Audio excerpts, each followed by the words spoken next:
Hi, Erica. Hi. Hi, everybody. Welcome to Connected Success with me, Ashley Owens, on RVN TV, 12:30 on Thursdays during your lunch break. Can you even recognize me without my glasses on? Because somebody had a little trash brain this morning and did not put her glasses in her bag. So I'm not flying blind. Good thing there's no prompter, anything that's telling me what to say. I'm so glad you're here. But thank you, everybody, for joining us. This is Erica Quigley. Am I saying that correctly? Yes, you're right. Okay. And I'm glad that you said the thing about your glasses because I did not realize who you were when you walked in the door without your glasses. I had sunglasses on, so it was like, all right, Superman, what's the deal? I'm so glad that you're here. So I am such a fan of your processes, your everything, because like I said this morning, I had trash brain, okay? Trash brain is basically the brain that every entrepreneur woman has before they've had their cup of coffee. So in an effort to make sure that my stuff was taken care of, I did not prep, did not do any of that. So what's interesting about you is that you have an experience that most people have nowadays, especially people that come to me and ask me questions on things. So that experience is people are unhappy in their positions and they're leaving their jobs and they're feeling like now their value can potentially be heard in a different position. So you started your business off of that concept. Can you go more into what that was like?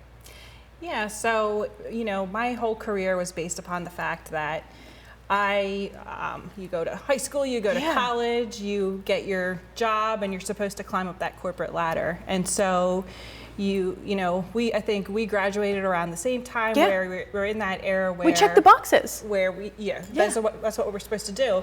And so we get our first jobs, we get our cell phones, we want to prove ourselves, we're up late answering emails, and we start to get promoted because we're working all night. Yeah. And after a certain point of doing that for, it was 11 years for me, I had, I was running operations in Europe, in Canada, in the US. We were branching out into Mexico. What was the company? And I worked for Freedom Pay at my last position. Got it, okay. And while I was there, I had 2 kids. And so, holy cow, trying to hold that together while I was trying to learn about these little humans. Yeah, keeping them alive. Them alive. And I just knew that wasn't the place that I wanted to be at for myself anymore, and for my family. Right. And I thought, if I'm putting all of this work in, I want to be building something for myself. Yeah. So that's what I decided to do at the end of 2018. I had a little bit of a health scare. It caused me to push into leaving my job and starting my own company. Wow. And then, from there, I started to get some jobs consulting, and the number one thing that people would reach out to me about, though, was, how did you leave your job, and what can I do to leave my job too? Isn't that interesting, though?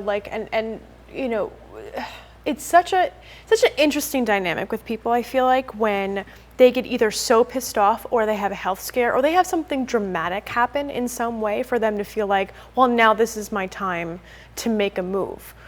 And this could be something we can expand on, but what do you think that's about? Like, what do you think that's the only way that people actually make that move? Like, why do you think people do that?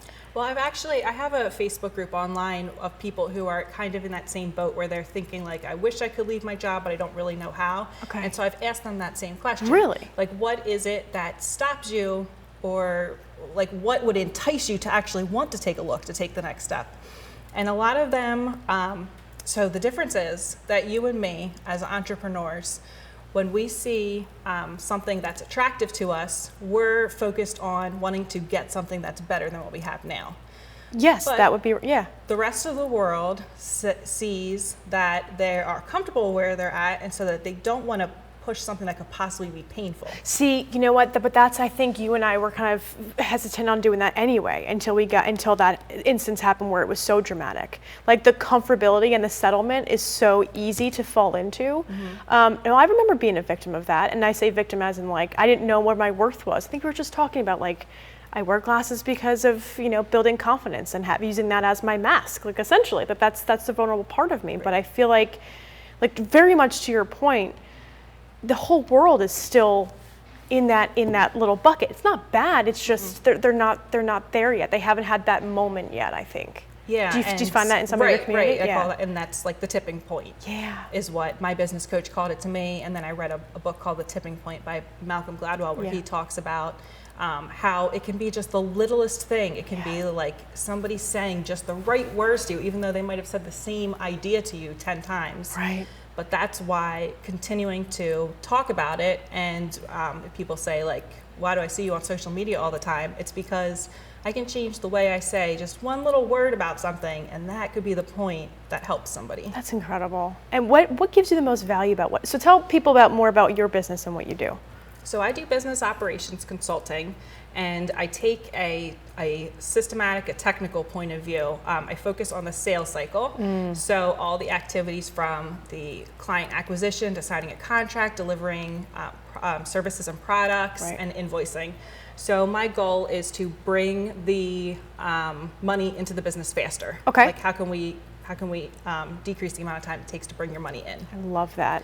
And I do that by looking at their current process, information transferring between departments or people, and information transferring between systems, and how can we make that happen quicker. Wow. So and the people that you're working with, are they more solopreneurs and entrepreneurs, or small to medium-sized businesses with like 10 plus people attached? Like what's your main? So we were just talking a little bit about how the summer had a bit of a dip in the in consulting world.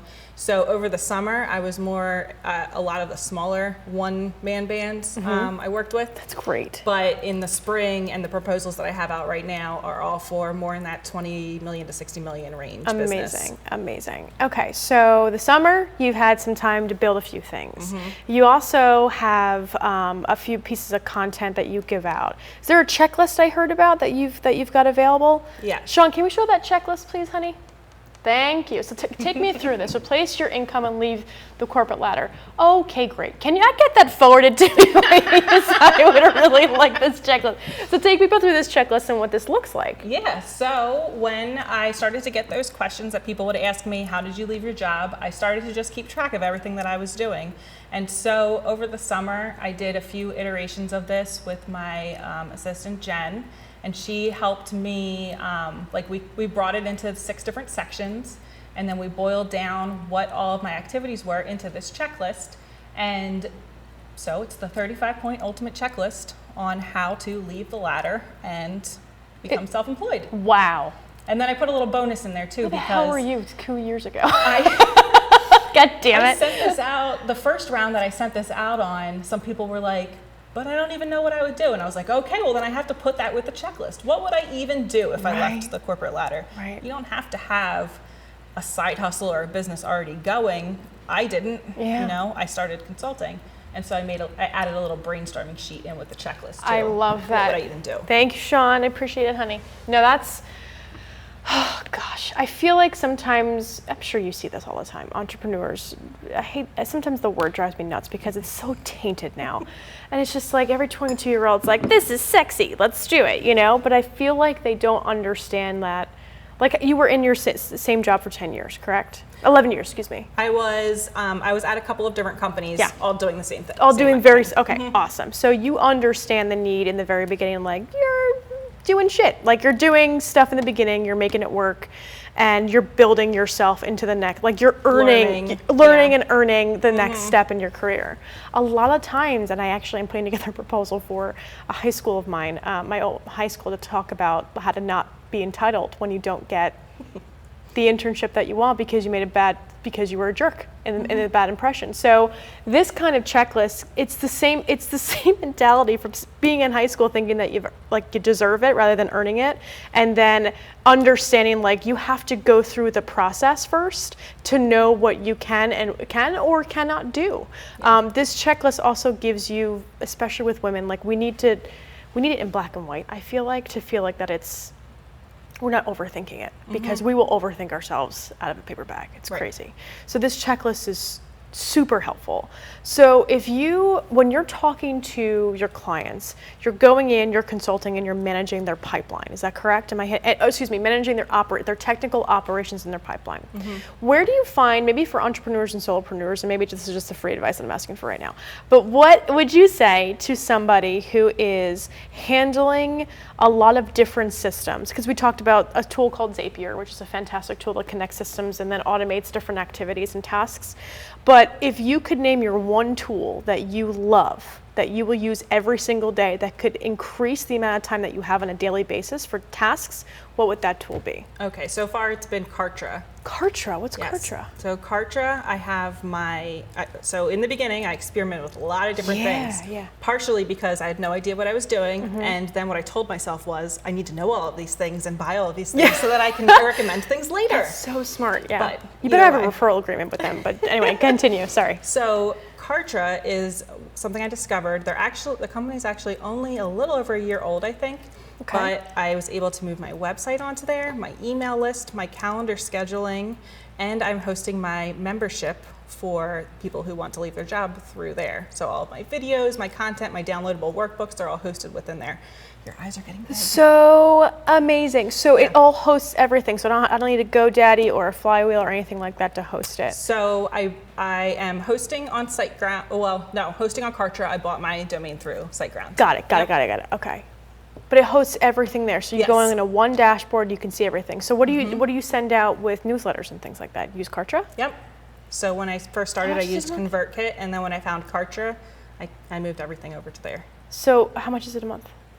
It starts at $99 a month That's not bad. And I have for a free everything. trial. For Yeah. everything. for everything, right? Nice. Because usually a calendar costs $20 or $30 a Yeah, month. 14. Yeah. A email system costs, But it'd be nice to put everything into it. and then you put everything together. You can tag, different people for different, when you know that they've booked an appointment on your calendar, you can then Right. very easily have them see something on your email list or Oh my gosh. whatever. That's awesome. So you're able to do ClickFunnels.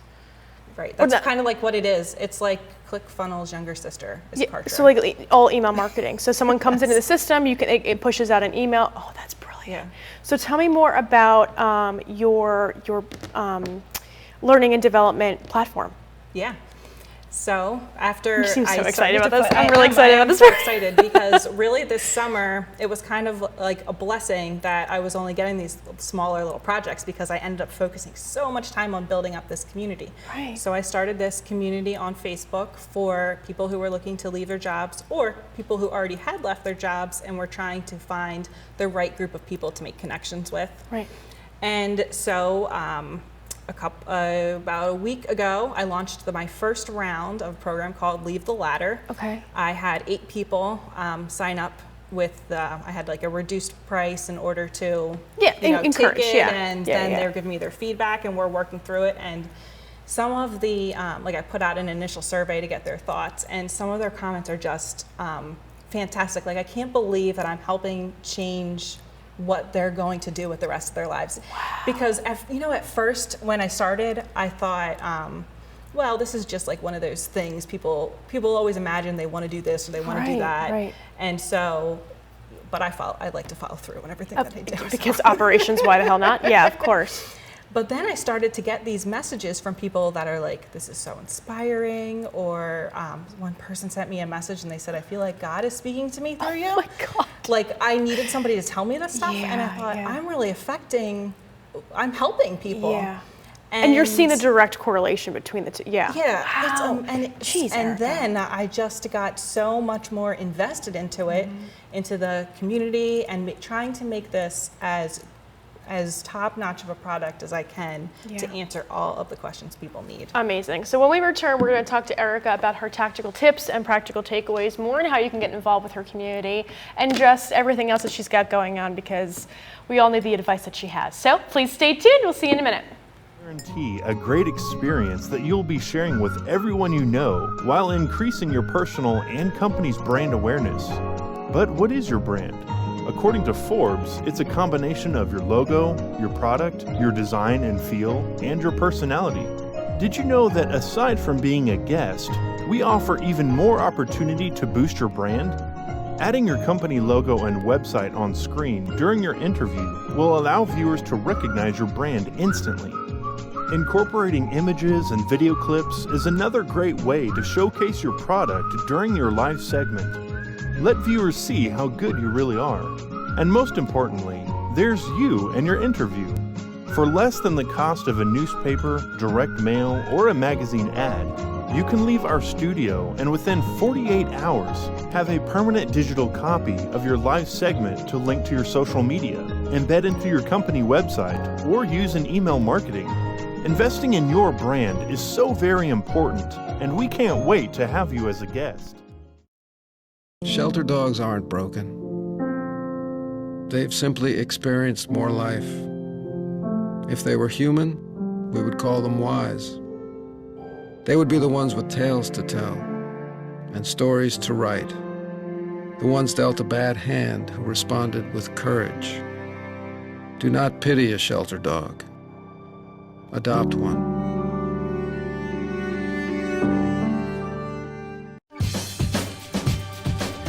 Say we've got grit, and we'll take it as a compliment. Because it's our uncommon drive, our spark within, that brings us together and sets us apart. We are temple made. And when others take shortcuts, when others take breaks, when others take the easy way, we take charge. Add us on social media to watch bloopers, behind the scenes footage, previews, and more. Thanks, buddy. Oh, we're back. Sorry, I was faster. It looks like I'm talking to my boob. I'm not. I'm talking to Sean. Talking to Sean in the back. We're gonna talk about you and your stuff. So when you came in today, I got a lovely gift, which is, please explain to people what this box is. So that is my box for people I like. Oh. Yes. Important prospects, clients. Yep. People I meet networking who I know that are worth that extra Well, investment. listen, I network for a living. Not one person has sent me a gift box. So, God damn it, you're top of my list. So in here you have, one, I'm going to get the name of the lady that does this, but two, I think this is so brilliant because not only are you staying top of mind, but like with the subscription box era, like this is what you would get in the mail, and to get something where your branding was a part of it, nobody does that, but the fact that you send it over to your networking, contacts to be top of mind is brilliant. So when you're networking, as I take notes in my new little Quigley book, when you're networking, what organizations are you a part of, if you are a part of any? So right now I'm a part of BNI. Oh, nice. I'm checking out Vistage next month. Good. I'm very excited for that one. Yep. Power Match, of course. Obviously. And you introduced me into Power Match. So excited. Thank you for You're that. so welcome. Is that going well for you? Yeah, very well. And That's awesome. I do a lot of, I don't want to call it like cold LinkedIn messaging. Yeah. But I do a lot on social media, and so when I see people engaging with me on social media, I'll reach out to them and have coffee. And only one time did that end badly out of like 100. Well, now you're going to talk about it. Was it bad? Was it just really bad? Just rude person? Well, he didn't know we weren't on a date, which is weird. Oh, dudes are weird. Oh no, Right. That's hilarious. So only one time that just happened. one time you almost got married. Yeah, one time. It's awful. All right, so when you're networking in this capacity, right? Because you're very operationally driven, and I really want to talk about your networking process because that's the kind of space that you live in. So some of the workshops that I talk about I don't go heavily into operation-wise. What I try to go into is the systems that I use that actually help with making sure that I'm intentional about the networking, making sure I'm intentional about the communication style I have with them, and also not leaving somebody high and dry because, trash brain happens and you forget the next day. So take me through what you do when you go to a networking event and you get the card, you get their information because it was a good conversation, you want to follow up. Take me through your perfect follow-up process. Sure. So I get their information. I log them as a new person in Pipedrive. Okay. I have Pipedrive is already connected into my email. So if we had any different email correspondences up to that point, it'll link them all to that person's card. Yep.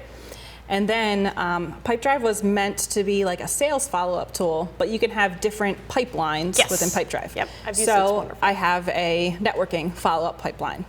So after that initial meeting, or if I see somebody on LinkedIn that I want to meet, they will be like in my first phase of the pipe. The next phase is meeting. Mm-hmm. The next phase is is like strategic. Either I determine, are we going to have some sort of strategic follow-up Collaboration, power partner yeah, or yeah, not. And I have the box as part of my like very important people list. For example, like people at larger companies who could subcontract work out, they get a box, and that's gone really well. That's been a good success for me because they don't get things like that when they, from their employer. Oh, it's brilliant. And then the last one is just a continual follow-up, like synergy in that column. Nice. Okay, so it's about 4 or 5 times, right? You typically follow up. So I'm sorry, your pipeline is usually like 4 or 5. There's 5 things in there, and then I try to schedule at least like every 4 to 5 weeks a touch base, or set up a Google alert or something for their name so I can see if anything is going on to them to have an excuse to reach out. Interesting.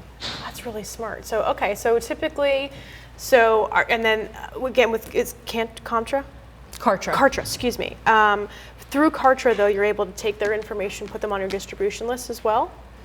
Yes. Okay. I have a strategic, I have 2 lists on there. I have one for the people who are interested in that Leave the Ladder program, because everything's hosted for that there. Nice. And then I do have my networking and strategy list on there as well, too. Where do you find people lose, again, operational wise, because that's your niche, where do you find people lose the momentum when they're putting, like, this system that you have in place, like, works for you? Where do you think people miss the opportunity to automate? Not automate, but to a processing step to make sure that they're following up?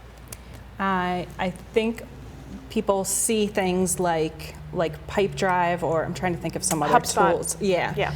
And they purchase them because they want to use them, but then they don't know what their actual process is or what it should be it doesn't matter if it's following up with someone or if it's like getting a quote out or getting a signature on a contract.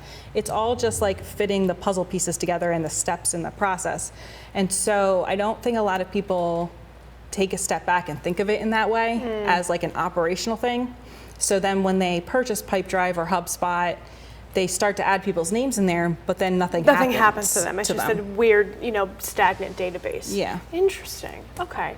And so when you're in contact with other power partners, people from Power Match or other organizations that you can collaborate with, who's a good collaborator with you? Like, who's a good person you can collaborate with? HR people, Really? outsourced HR people have been great, and so have outsourced CFOs. Okay. Because they're a lot of a precursor to operational improvements. They see things in the numbers. They work with multiple companies. They see when maybe the profit margin isn't as good as it could be. Right. They know that there's something that can be fixed, but that's not in their wheelhouse. Interesting. Okay, so when the outsourced CFO comes in and outsources some operational aspects to it. Brilliant. Okay. So so you had the summer. You've got this new community coming up that you've been testing and beta testing. So what's the vision for that community? So I want to grow that into a place where people can find, other like-minded people who want to have refuge from the 9 to 5. That life just isn't about, I don't want to say punching a clock, but it isn't just about like getting through your commute, sitting at a desk, and then feeling overwhelmed when you get home to answer more emails, or like waking up at 11 p.m. because your boss is calling. That there's more than that. And I think that the community helps people wrap their minds around that there can be more. But that you're not alone. Half the time you're not asking the question. I think most people stay in their positions, or at least what I did, was I didn't realize that anything else was possible. I had no idea that anybody else had that same feeling, or that I was going through the same thing. It's extremely lonely feeling that you're settling in one position, or even in one environment. You don't feel like you can get out for fear of whatever those triggers are. Because your perception is your reality, right? And your environment. And so if you're going into an office every day, that's your reality, that's what everybody does. Yeah. And then when I started to hang out with business owners, that's not my reality anymore. And I realized all those other people need to know is that there's a whole big wide world out here. Yeah. And it's just not what they see every day. And how important is it, do you think, keeping those kinds of people around you at all times? Like, do you feel like people need to start surrounding themselves with more diverse-minded people to again, like you said, perception is, what was the, I'm sorry, the line? Reality. The reality, Yep. your perception is your reality. Do you think that good advice for people when they network, which I think might be good advice, is to diversify the perceptions and the people that are there? You don't always have to network with like-minded people. To grow and to enhance, I feel like you need to identify people that are different-minded, that they think differently than you do. Yes, and what I noticed about the world of small business owners is We all talk. that's what we do. Yeah. That we might all be similar in the fact that we own businesses or that we want to try to make money in different ways. Yeah. But we all have very different perspectives on it, and particularly people who own small businesses like you and me see the value in someone else's perspective. Right. So just by surrounding ourselves with those other business owners is Crazy. Yeah, it's tremendous. And we're all there, and we're all our each support system. Right. You know, and you have different perspectives. I have different perspectives. You have processes. I have to, like, everything can be enhanced. And I feel like in a world right now where we're all fighting each other in some way, it's really nice to have that kind of community. And you're also building a community where people don't feel alone. That's the foundation. And I feel like, where the hell were you 2 years ago? Anyway. I love everything you have to say. So do me a favor, look into this camera and tell people how they can find you and get involved with you, because everyone should. Yes, I am at ericaq.com. My Facebook group is the Quick Start Consultant, but it's linked on my Facebook page, at Erica Q Biz, and on Instagram at Erica Q Biz, B-I-Z. Awesome. You have any events coming up that you're hosting or being a part of? Oh, geez, yes. On the 25th at the Victory Bank in Royersford, I am doing a small business seminar on the 3 simple ways to improve your cash flow in your business. Sign up for that, please.